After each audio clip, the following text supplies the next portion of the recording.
closed across the rest of the country by September. Well, joining us now is David Morris. He's in Tottenham in Haringey, one of the affected boroughs. He's the Secretary of the Haringey Federation of Residents Associations, and here with me in Westminster is David Cox, Senior Policy Officer at the National Landlords Association.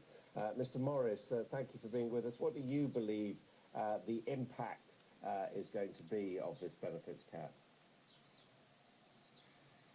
I think it's very severe. I think it completely undermines the basis of our housing policy over the last 40, 50 years, that the people that need housing should have an entitlement to it.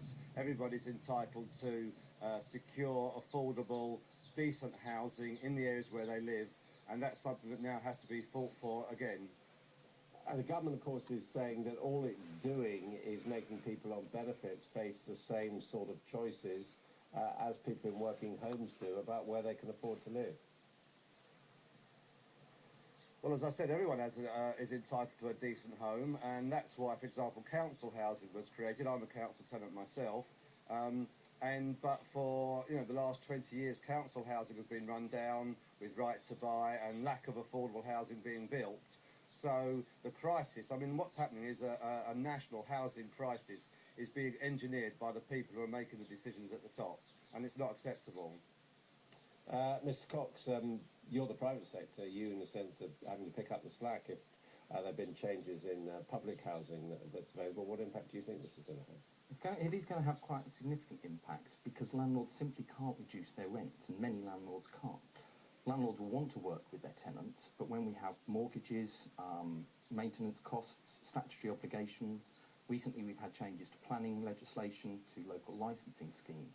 All these create a cost to landlords, and therefore if they reduce the rents, they might end up making a loss. Of course, the question is whether there's the demand coming from elsewhere. Yes, of course, and that is one of the key issues. When we're talking about, I think the government is suggesting £93 on average reduced from a £500 benefit bill. You're talking about a sixth of their income a week. Landlords can't reduce their rents by a sixth, and therefore when there are market tenants available, and in the places that we're talking about in these four boroughs, there are plenty of market rent tenants available to fill any voids that might exist with housing benefit tenants being lost. Mr. Morris, are you coming across people who are moving out because they say we won't be able to afford this?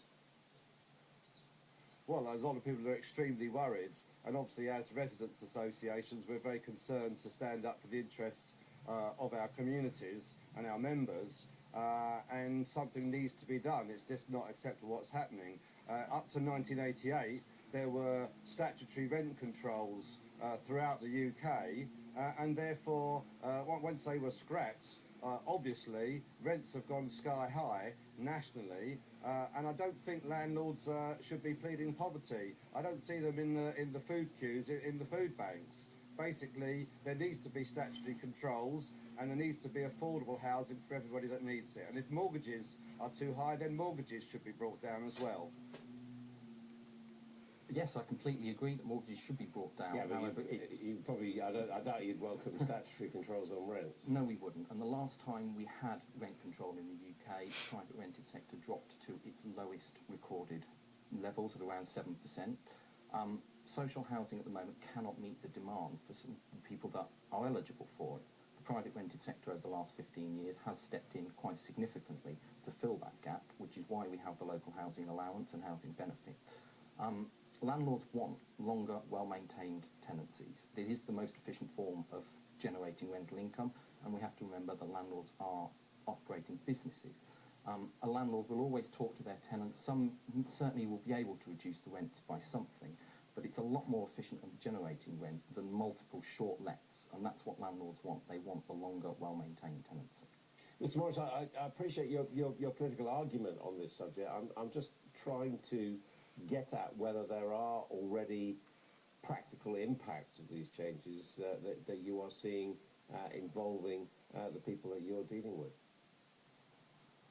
Well, yes, certainly it's being raised at our federation meetings.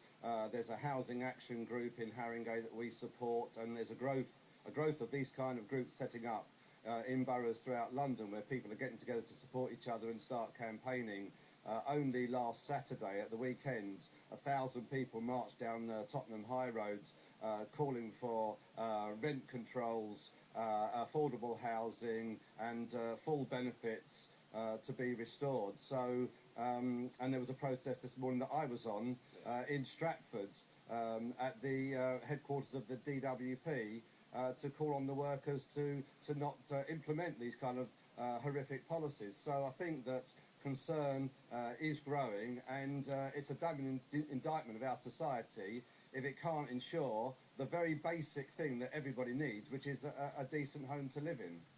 Okay, thank you both very much indeed. Thank you. As the dry condition extends over Amritsar,